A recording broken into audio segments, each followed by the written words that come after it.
Hello, everyone. Welcome to Feedstuffs 365. I'm Sarah Muirhead.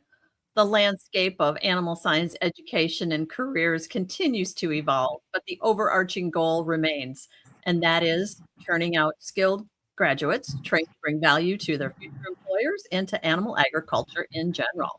Joining us today to talk about this and more is Dr. Jodi Sterle of Iowa State University. Jodi holds the Harmon Endowed Professorship in Undergraduate Teaching and Learning and serves as the Associate Department Chair for teaching in the Department of Animal Science at Iowa State. Welcome, Jodi. Great to have you with us here today.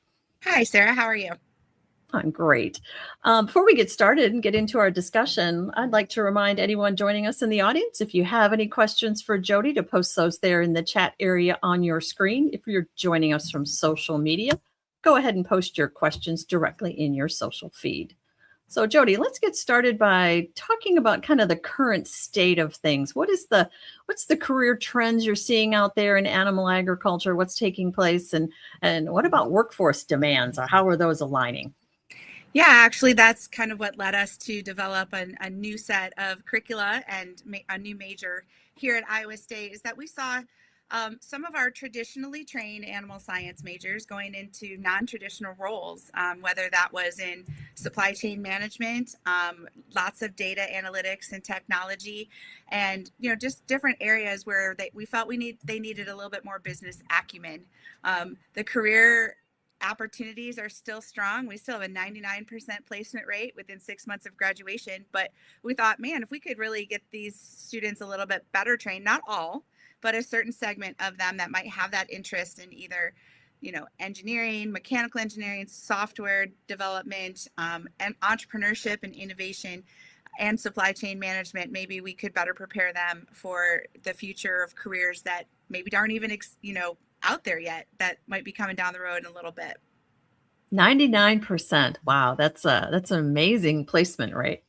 Yeah, it's really exciting. It's changed, of course, since some of us were probably looking to start our careers, and like I said, those careers look different than they did before.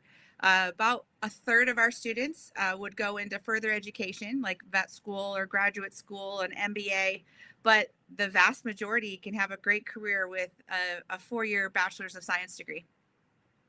So what do you think is driving some of this change and some of these trends? It's just a change from the industry standpoint and some of the needs, or it's just some new opportunities that are opening up out there?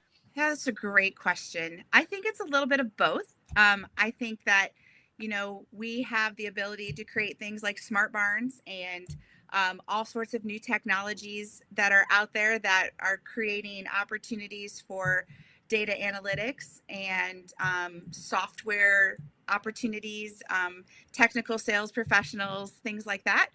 But we also definitely need to have that animal biology background so they understand production metrics and what that data means. And like I said, that business acumen and blending that with science is sometimes a challenge, and we've pretty much in the past had two separate kind of lines, and to blend them together was our main goal. Yeah, we always have heard, I'm not going to say it's 100% the case, but that kind of animal scientists are more into the research than communicating that research or really applying that research in terms of what it means for, say, a business or an industry. It's more like, let's just do the work and put the data aside, when we really need to be able to look at that full picture. Yeah, or you hired somebody maybe who understood statistics but didn't understand the relevance of a difference or something that you saw. And so the ability to kind of really bridge that gap was what led us to develop the new animal enterprise and innovation major that's available this fall to our students. We already have some students who've come through new student orientation, either transfers or freshmen from high school, that have signed up for that major, and we know we'll have some of our animal scientists kind of switch over and add some of that business opportunities, such as, like I said, small or small business or farm business management, supply chain, entrepreneurship, innovation, data analytics, and technology. So that was really the impetus. And I think that would just, being able to communicate, like you said, and bridge that gap is super important. So they can really take this new major a couple different ways if they want to. Yeah, sounds like. probably more than a couple, right? One of the students who is going to be starting this fall is very interested in the pet food industry.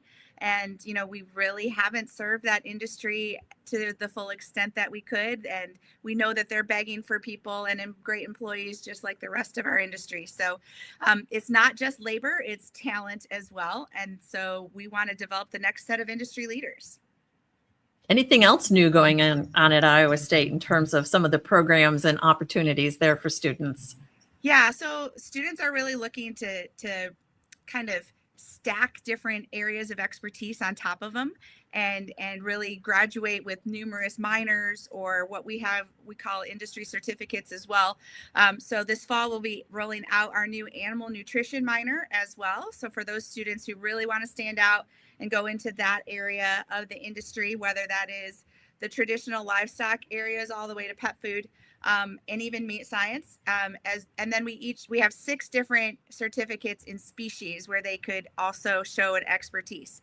Some of our students are like, I want to learn as much as I can about different species, but we definitely know that others want to show that they have that favorite species or that area of interest. So we're just trying to be nimble. Universities are not very nimble traditionally, and so we're trying to look ahead. The way we developed our major was actually we brought 25 of our students, graduates who had been out 10 years or less, who had kind of unique jobs, these jobs that we were trying to create or trying to meet the demand for those. We brought them to campus for 2 days. The first day we listened to them. We're like, you're trained as an animal scientist, but you're dealing with supply chain or you're dealing with, statisticians or engineers. So tell us what skills you need. What didn't you have? What are you glad you had? And then the second day we put our traditional animal science degree, which still, like I said, has a 99% placement rate up on the board, and we let them hammer at it. Then a team of us went back and kind of said, okay, what kind of classes are out there that we can utilize across the university, especially in the College of Business. And then we took it to our employers who were looking to hire them. So this is really a grassroots development. Took about 2.5 to 3 years to get this through all the different curriculum approvals, but also to make sure we listened and didn't just sit in our offices and create something that wasn't going to be usable. And now you're up and running for this fall, it sounds like. Super excited. Yeah, I couldn't be more excited about this, and the industry seems to be pretty excited about it too. We've tried to keep them abreast, including those young grads that we used as kind of our focus group all the way through.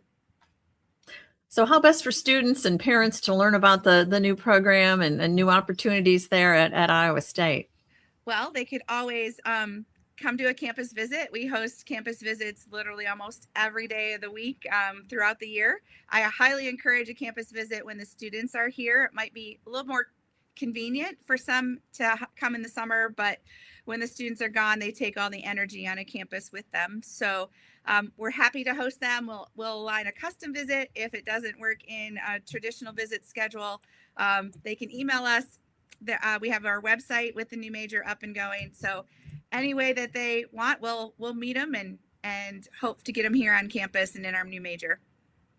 What about for industry professionals or stakeholders that are interested in hiring opportunities and keeping track kind of how this program's going, and if there's some students coming out of that they might be interested in? What's the best way for them to connect? They could also connect with us just at the department level or myself, but we do have the largest agricultural career fair here on campus, on any other campus, at the second week of October. So if they'd like to come and really get a chance at some of these graduates or soon to be graduates for internships, et cetera, in these areas, we're happy to hook them up with our Career Services Center and get them here I believe it's the second Tuesday. It's going to be October 13th this year. Very good. That's always a great way to just connect and network and see see what kind of fits might make sense out there. So any final thoughts or key takeaways to leave our audience with here today, Jodi? Well, we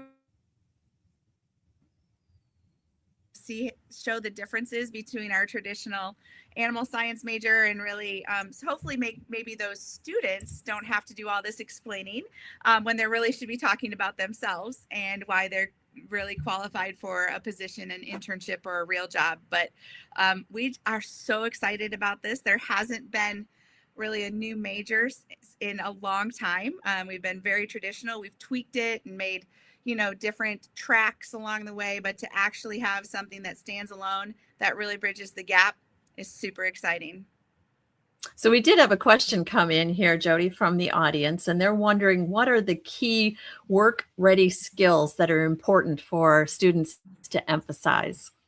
Yeah, I think it's really that blend of an animal science background of people who understand animal biology and animal products, right? Whether that is a service or a physical product as well, while being able to really take that information and integrate it with data sets, business implications in order to make informed management decisions so that they understand the ramifications of a biological system, for example, in a supply chain. We learned how fragile that was during the pandemic and how some of the people who were able to solve that really had to cross over that business versus science pathway, right? And so if we can get them out with some of those skills a little bit earlier and in their career, they could also, be of help to the industry earlier as well. And I think we've all found that as we started our career too. You thought you had everything ready to go, and then they're like, and do this too, and do that Yeah, too. So having absolutely. those skills, the skills in place are Absolutely. always a good thing. So, well, Dr. Jodi Sterle of Iowa State University, thank you so much for your time today. Good luck with your new program. We're excited to see some students out in the industry as they start to work through that. Great having you with us here today. Thanks, Sarah. We really appreciate it. Likewise, we appreciate all of you and our audience for joining us today. Until next time for Feedstuffs, I'm Sarah Muirhead.